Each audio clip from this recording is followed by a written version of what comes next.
James Broughel, who won't tell you that he's Dr. James Broughel, but he is. He is a senior research fellow at the Mercatus Center at the George Mason University. He's also a law professor, an adjunct professor of law at the Antonin Scalia Law School. Please welcome James Broughel.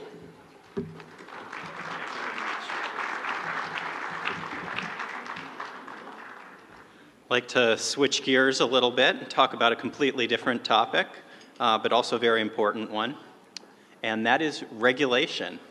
I have some slides, which hopefully they'll bring them up. Regulation is pervasive in the United States and touches nearly every aspect of Americans' lives. The labels on the breakfast foods we eat, the flow rate of the water in your shower, the fuel efficiency of our cars in our driveways, even that little clock on your microwave oven, these are all regulated by the federal government. Regulations at the state and local levels affect whether Americans can obtain certain jobs through occupational licenses, whether your local pharmacist can write you a prescription or even refill a medication, and whether hospitals can add beds to their facilities. The amount of regulation has grown steadily over time, a process known as regulatory accumulation. Each year, new rules get added to the law books, adding pages of requirements, yet typically few rules are taken away, and so the growth of regulation accumulates over time. My talk today will focus on three aspects of regulation. First, why you should care about regulation. Second, how much regulation is there? And third, I'd like to offer some options for policymakers who want to reform their regulatory system. Pennsylvania is well positioned to be a leader in regulatory reform, and it can learn from some of its neighbors who are already making progress overhauling their regulatory systems. We often hear that regulation is necessary to protect public health, safety, and the environment. And no doubt some level of regulation is indeed needed to ensure a fair and competitive marketplace. But regulation does not always achieve its objectives. In fact, there can be significant unintended consequences from regulation, both for citizens' welfare and for our democracy. A common justification for regulatory agencies is that regulators have expertise, and they enjoy some separation from politics, not found in legislatures. Legislators may not have time to become experts in every topic about which they write laws, and they may be more susceptible to short-term political or interest group pressures. However, there is a trade-off associated with policymaking through regulation, and that's that policymaking becomes more hierarchical under regulatory regimes. It becomes less democratic. Regulation makes government less responsive to the people and more responsive to an authority that sits atop the hierarchy. So the regulatory system is like this pyramid. This is where our system of government is moving towards an all-powerful executive in the form of the president or a governor, and everyone else falling under their authority. This is the opposite of how legislation works. Legislators are responsive to their unique set of constituents. Legislatures work through deliberation, while bureaucracies like regulatory agencies react to commands from their superiors. Sometimes a hierarchical system can make sense, like in the military, but this is not how the American Republic was envisioned. Our legislator-driven governance is being replaced by regulator-driven governance. The accumulation of regulations also has a cost in terms of economic growth and welfare. The economists Michael Mandel and Diana Carew in Washington, D.C., have likened the effect of regulation to dropping pebbles in a stream. The first pebble is insignificant. 1,000 pebbles might start to slow the flow of water. Meanwhile, 100,000 pebbles blocks the stream altogether. And that's despite the fact that Any individual regulation, when viewed in isolation, may appear like a good idea, but all of them in total can have a dampening effect on growth. Now, increasing production should not be sought for its own sake, but rather because the wealth generated by growing the economy and GDP raises living standards. A Stanford study from a few years ago found that across countries, GDP per person has a correlation of about 0.98, so almost a perfect correlation of 1, with an index of variables thought to be associated with welfare. So GDP, while it measures output, market production, it's one of the best predictors we have of welfare that economists use. It's something that society should care deeply about, not because we care about output, but because we care about people. The Mercatus Center has research that has estimated the impact of federal regulations on other aspects of the economy as well. The impacts of regulations are not felt equally across the economy. So when we look at broad aggregate statistics like GDP, they highlight that very often those who are most vulnerable in society feel the impact of regulation the most. Mercatus has estimated that federal regulations since 1997 have resulted in 153,000 more people in Pennsylvania living in poverty, 2.3% higher income inequality, 361 fewer businesses annually, 5,000 or so lost jobs annually, and 7% higher prices. Now, owing to the difficulties of measuring it, regulation in some ways has been relatively unexamined relative to other fields of public policy. So to address this problem, in 2012, researchers at the Mercatus Center at George Mason University created the Reg Data Project to quantify regulations at the federal level in the United States. Reg Data uses text analysis and machine learning technology to convert legal text found in regulations into quantitative data. One reason that technology is needed to make sense of state administrative codes or the federal code is they're too long for individuals to read from start to finish. The Pennsylvania Administrative Code contains about 13 million words in it. It would take a person about 722 hours to read. That's about 18 weeks of full-time reading if you read at a normal pace of reading for 40 hours a week as a full-time job.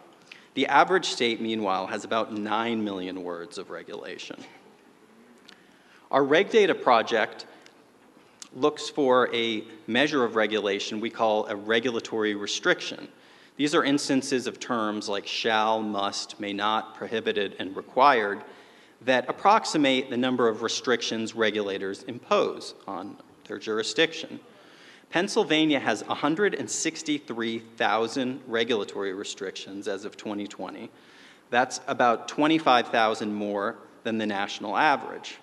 There's huge variation across the states, however, as well. California's administrative code has about 400,000 regulatory restrictions. Idaho's contains fewer than 40,000. The federal administrative code contains about 1.1 million regulatory restrictions. So what can be done about this? Some states in recent years have looked to an unexpected place, Canada, for inspiration. In British Columbia, Canada, in 2001, they started a regulatory reform effort that ultimately led to about a 49% reduction in regulatory restrictions.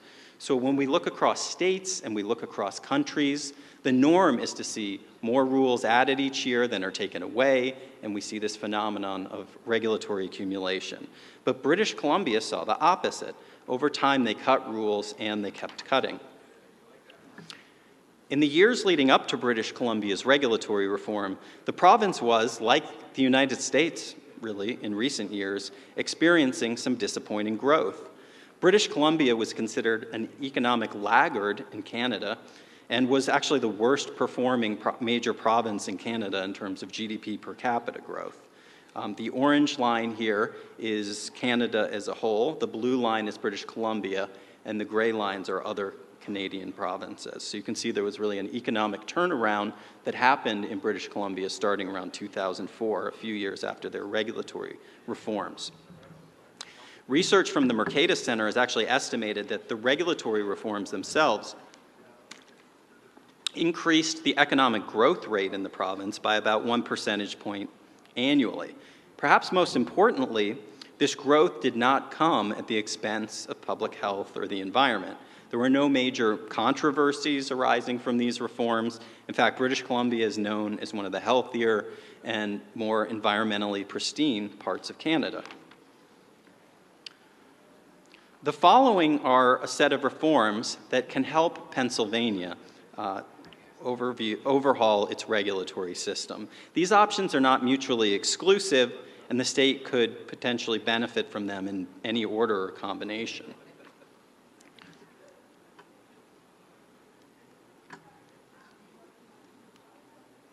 Not sure why. Oh, here we go. First, pass red tape reduction legislation similar to British Columbia. Ohio actually just recently signed a law that requires state agencies to reduce their regulatory restrictions by 30% over 3 years. This was just signed in the last few weeks. Personally, I was able to help inform this effort with some of my research, so I'm quite excited by that. Let me move back to the previous slide. Here we go. A second option is to establish a system whereby new regulations that are added are offset by removing existing regulations. You may have heard that President Trump had a 1-in, 2-out policy. Ohio also has a 1-in, 2-out policy right now.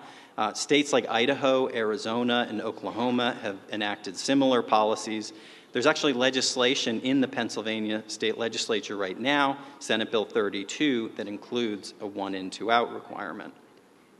One way to make the regulatory system more democratic is to require legislative approval for new regulations. There are also several bills in the Pennsylvania legislature this year that would require legislative authorization of regulations. Sunset provisions, which are expiration dates attached to regulations, can also be used to require legislative approval of regulations. Idaho, in fact, used a sunset provision in 2019 to expire its entire regulatory code and rewrite the whole thing from scratch. Another option would be to create a commission to review regulations. New Jersey, during the administration of Chris Christie, created a red tape review group and a red tape review commission to review outdated regulations. House Bill 939 in Pennsylvania this year creates an independent office of the repealer, which would serve a similar function. Similarly, one could embed individuals into regulatory agencies whose job is to identify outdated or obsolete regulations. This was an approach taken in Idaho several years ago and also by the Donald Trump administration. Economic analysis requirements are another potential reform to consider. Pennsylvania does have some economic analysis requirements. It also has a state independent regulatory review commission which reviews analysis, but it would be better if the analysis was produced independently outside of the executive branch. Having an agency analyze its own rules is kind of like having your students grade their own homework. You're just not going to get the most objective grades. West Virginia is a state that has an independent office housed in the legislature that produces economic analysis independently.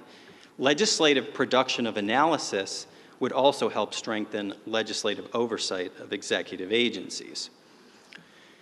Once enacted, rules also create constituencies that benefit from their existence, and they'll lobby to keep those regulations in place. This makes it easier to add new rules to the books than it is to take them away. As a result of this asymmetry, some states like Arkansas and Oklahoma have created fast-track procedures for repealing regulations.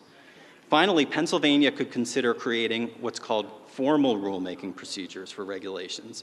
This means there's a trial-like setting to put a regulation in place, overseen by an administrative law judge. The government would have to present witnesses and present evidence. The public could cross-examine those witnesses and present their own witnesses and opposing evidence as well. Minnesota actually has a state like this for many of its regulations. So academic research suggests that regulations that impede entry into industries can reduce productivity and growth and have regressive effects that ultimately lower welfare. Why should Pennsylvania shoot itself in the foot with restrictions that essentially tell businesses to go elsewhere? The tools exist for states to get their regulatory volumes under control. Other states I've discussed today offer a roadmap for how to do it. If you're interested in learning more about regulatory reform in the states, I have a new policy brief available that's at the Mercatus booth in the other room in the corner. And you can also follow me on Twitter or shoot me an email. Thank you very much.